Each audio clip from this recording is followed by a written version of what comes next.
You're listening to African Men Speak.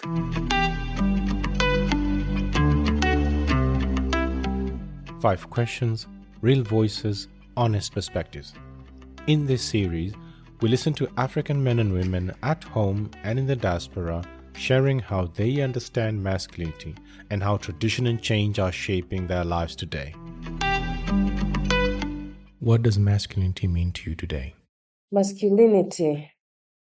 There is so much. For me, it's a transformation, I would say. I look at it more from a place of being less rigid in terms of how people think and do things. Because the previous masculinity was more of the rigid roles and responsibilities that people held, emotions, things like that. But for me, I feel like right now it's about the flexibility in understanding one yourself. I would say it comes from a place of emotional intelligence. That is very key. And not many people really have emotional intelligence or can actually handle emotional intelligence. Most times it's about we react before we actually do or say anything, because people, based on those reactions, they are not able to know within which space to actually manage their emotions.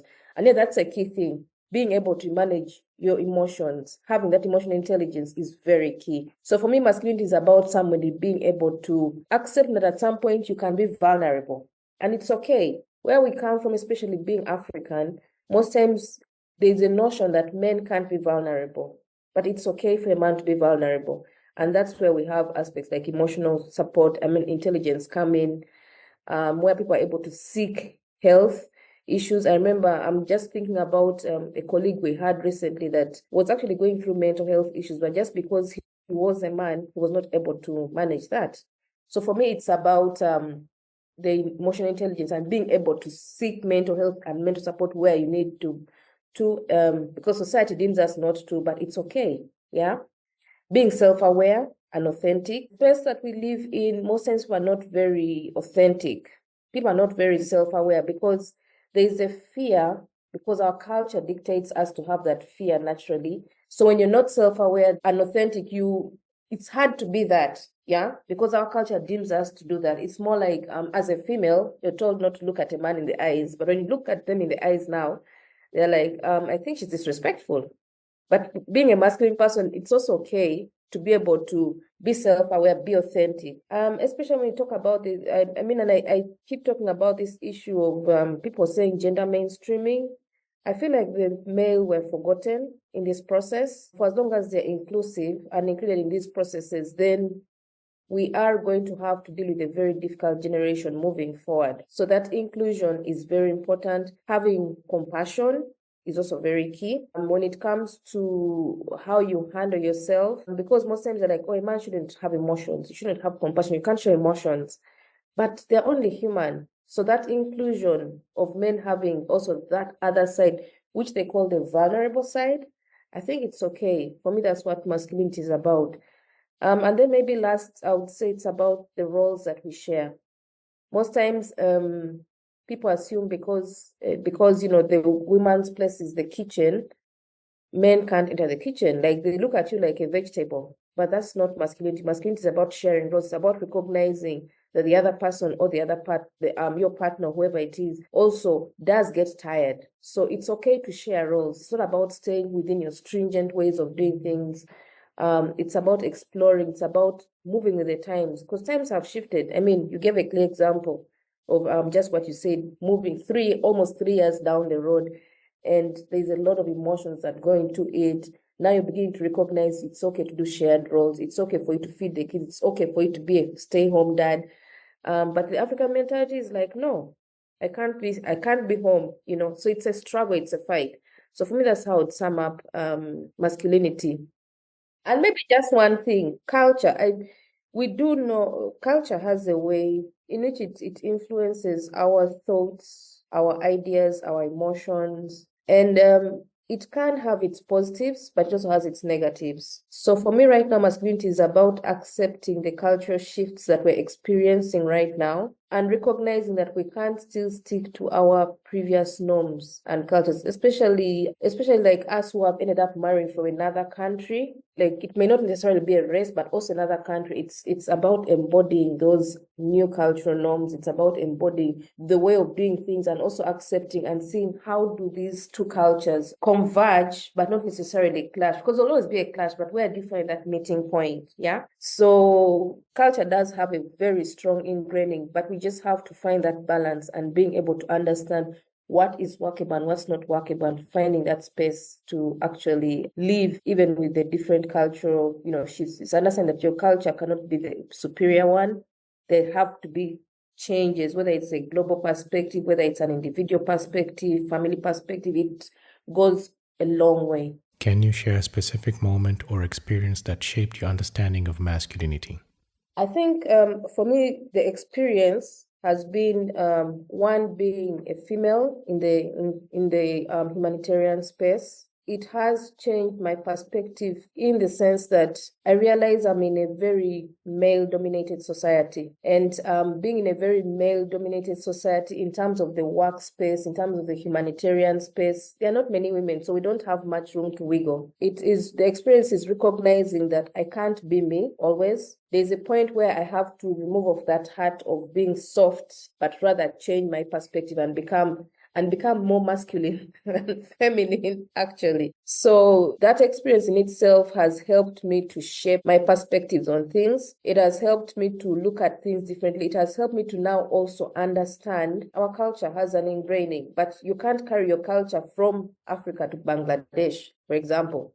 You have to learn how to understand, to stay in that space, survive in that space, but also at the same time respecting, but still being firm on certain things. Because I will give a specific example. When I worked in South Sudan a couple of years ago, I worked for USAID project, and we had a colleague who was on the other side. And my background and Catholic ingrainings always told me, no, those are people you just don't associate with. But for me, it didn't mean he was less masculine or anything. But it also changed my perspective about looking at things from his perspective and his side. That experience over time has shaped me to, one, to accept people the way they are. Two, is to understand our cultures are different, but we can still thrive and still be ourselves, can still be authentic, we can still do things.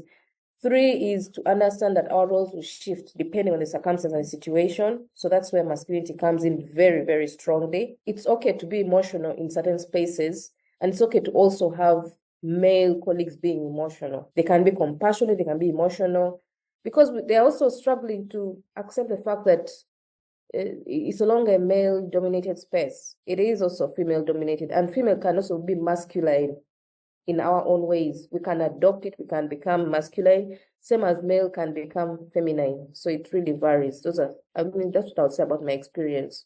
How do you see the relationship between traditional and contemporary views of masculinity in your community? Culture has a way in which it kind of dictates or really determines a lot of what we do.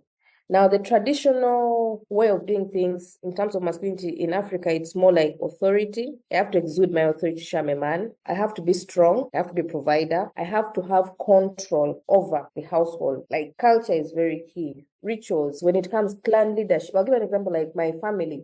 My dad is a clan leader. There are things that we can and cannot do because of that affiliation. So that traditional way of doing things still sticks. There's an issue of strength.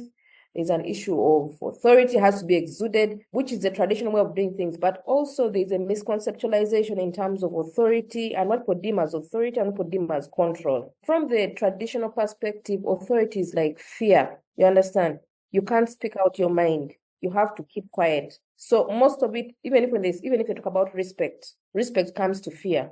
And that's a challenge because we are living in the contemporary world today where everyone's views need to be respected. You can still respectfully object.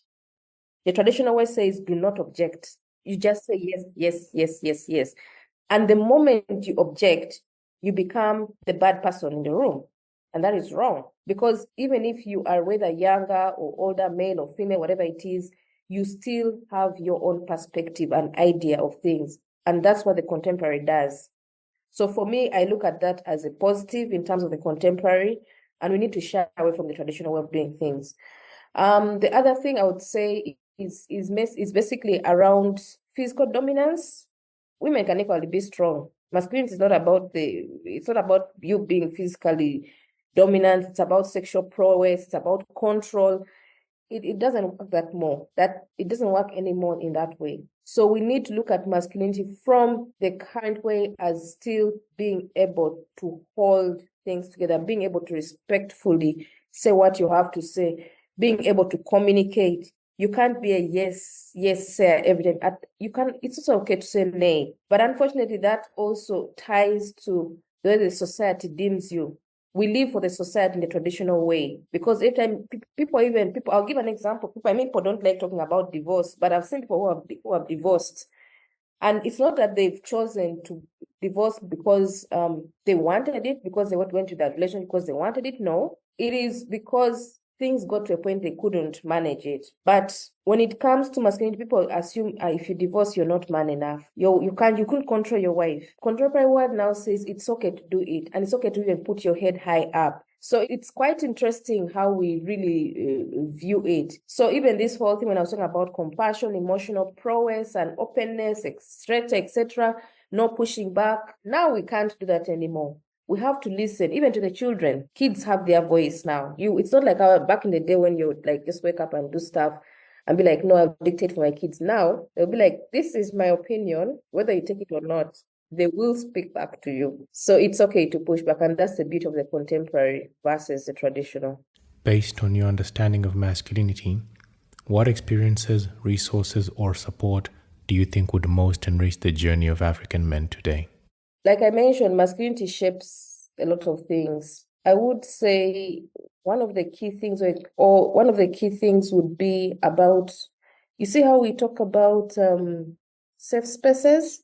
You'd always hear children-friendly spaces, women-friendly spaces. What about the men-friendly spaces? It's probably going to be in a bar where he would just and if he will do that, he will probably say one or two things, but not necessarily the depth of it, because that's how they've been brought up, not to speak, struggle internally.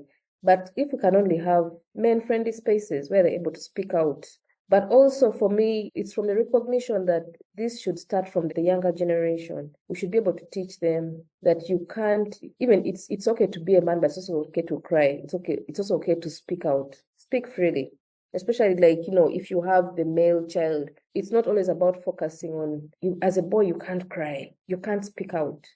You can't, relay your emotions. So if we have male-friendly spaces where we're able to engage, speak out, I believe that helps to transform. The media, it can bring the negative, it can bring out the positives, but how we choose to use it to our advantage, because it really breaks people. Even the storylines in the media literally give you lines like, oh, he's a man, and he broke down, he was emotional. That already, there's that, I'm trying to get the right word that people use. It's in the mind already, yeah. It's like kept somewhere in the mind, but it's from the perspective of a man can't be emotional, So the media changes things. So it's about either the public defining, the media redefining, with relatable content. Like if you keep on playing the same thing over and over, then it brings things in a different perspective. Culture, faith, even the Bible, people misinterpret the Bible. People pick specific verses in the Bible to present their case. It's like tithing. People will be like, you have to tithe 10%, and it's okay. That's fine. But most times when people are preaching about tithing, they will pick specific scriptures that talk about giving, but never really talk about the context and background within which that was happening. It's the same thing as masculinity. People always be like, a man has to be strong, a man has to be a provider, but people don't understand within what context this may or may not happen, because our faith and our culture puts us in that space. Mental health. People don't talk about mental health. I have come to recognize mental health is literally glaring at us, and especially our African society. You don't talk mental health. It's not what our society does. So my experience has been that we need to shift from that way of thinking and begin to recognize these are the realities we're facing. So you find people will just either pull. I have a friend that killed himself. He actually just went and he committed suicide in his own house. He was in the humanitarian space, lost his job. I think he's been led for about 4 or 5 years now. And I worked with him. He was our then left the same, we all left the same agency, joined another agency, and then he was jobless for a couple of months. But because the society deemed that he was supposed to be a provider, etc., woke up one morning, saw the wife and the kids off, and then just entered the bathroom and committed suicide. And that's sad because the culture, because he mentally, he knew, I have to be able to provide. I'm not a man. I'm not man enough to provide. And it got to that point because he kept shrinking. We would look for him and ask him, where are you? Where are you? It's like, I'm around, but he would never come out and speak openly. And slowly he just went down the drain until he decided to take his life. So mental health, trauma support, very important because it helps us to address some of those emotional patriarchal expectations, the violence that comes. It helps us to address that. And masculinity, it's okay to also be to also have mental health issues. But masculinity doesn't view it in that way. Masculinity in the traditional African society was like, no, a man can't speak up. A man can't tell his woman his problems, and that's wrong. Then I also think that in my experience, fatherhood and caregiving programs helps to reframe masculinity in so many ways because it's about nurturing, it's about responsibility. Like, I mean, just before we got on the call, you were saying you are helping the kids. Now that under normal circumstances, people be like, he's not man enough. And that's wrong because it's a shared responsibility. It's a caregiving role. And trust you me, those kids are going to grow up and be like, we had a present father. And that's the most important thing. Most times people are like, as long as I provide, I give the money to my family, that's done. It's not about that. That emotional investment, that physical investment, it goes a long way. And trust me, you'll tell me a couple of years down the road, yeah, those kids are very happy where they are. So some of my few experiences of what I think can be done to support masculinity. What message about masculinity would you want to share with young African men today? There is so much to say. One is you need to be yourself. While society may be able to shape you because culture shapes us, religion shapes us. While all those things shape us, you can't compare yourself to every other person. Just because maybe David had these, experiences growing up, Ralph had different experiences growing up, you can still be you. You can't compare yourself to other people. And for as long as you accept who you are, it takes you a long way. So for me, one is acceptance, because most times we fail to, it's the lack of acceptance and self-worth that makes us lose a lot in the processes. So if we can accept ourselves, that's fine. You have to also redefine what you determine as strength. What is strength to you? Is strength being a dictator? Is strength being silent about issues that are affecting you directly? Or is strength being able to speak out, being able to even call and cry for help and speak? Tell people I need help. It's okay to ask for help. Most times people don't view it in that. People are like, no, I can't ask. They are too shy. Or because they're like, I'm a man, I can't ask. But that's not what masculinity is all about. African men need to stand up to the occasion, rise up to the occasion. And the occasion is speaking up, asking for help if you need help. Don't suffer in silence. It's okay to be a partner to somebody and still look at them as equal. Even if we can never be equal, but equal in the sense that you can do half-half. You can be equal in certain spaces. It doesn't have to be, I'm the man, I lead this. That's why even the Bible says, and for me, I'm a Christian, and I keep saying, even the Bible says that God gave man a helper, which is woman. A helper didn't mean that you suppress a person. A helper simply means that they are able to rise up to the occasion where need be. They're able to give you counsel. They're able to be your companion, able to be your friend. So it's okay for you to say, I've tried this out and I'm stuck, I failed. I need to change things. And that is what is important. And the last one for me, and I'll keep emphasizing, is that we need to remember that we are enough. Most times we think we're not enough or we're not good enough. And I've specifically seen this, especially within our work circles, within our family circles, within our community circles. There's always like, that one is just that there. We need to first recognize it starts with us, how we feel, how we project, actually how we feel and project the things that we feel about. How we act comes from how we feel about ourselves. Like I must say, for me, one of the things I liked about you was that you are so confident. You would boldly say no. Yeah. But most people looked at that as arrogance. But for you, you knew you were enough. You knew your space. You knew what you were worth. You knew what could work for you and not could work for you. And that is one thing that I need African men to be able to do. You need to be enough. Enough doesn't mean that you're going to go and dictate and step over everyone else. It's about speaking your mind. It's about saying what you need. And that is how you shape the future. That's how you become different and set yourself apart. Just be enough and know that you are enough and that you're good enough. That's what I would say.